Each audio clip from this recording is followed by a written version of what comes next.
وقال تعالى ادع إلى سبيل ربك بالحكمة والموعظة الحسنة।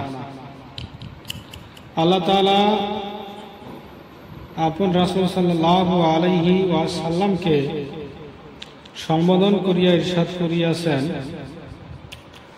যে আপনি আপনার রবের পথের দিকে দাওয়াত দিন। আল্লাহ তাআলা রাসূল সাল্লাল্লাহু আলাইহি ওয়াসাল্লামকে বলতেছে যে আপনি আপনার রবের প্রতি মানুষকে দাওয়াত দেন। এই দাওয়াত দেওয়া কামটা প্রত্যেকটা মানুষেরই এই দাওয়াতের কাম।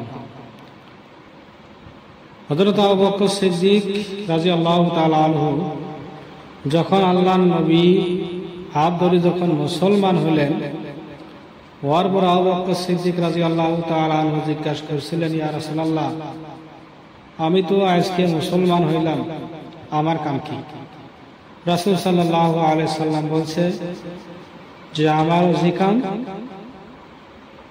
তোমারও সেই কাম। আমি যে মানুষকে আল্লাহর পথে দাওয়াত দেই, তুমিও মানুষকে আল্লাহর পথে দাওয়াত দিবে। যদি অবশ্যই কথাগুলো ভালো লাগে অবশ্যই লাইক শেয়ার করবেন এবং সাবস্ক্রাইব করে পাশে থাকবেন।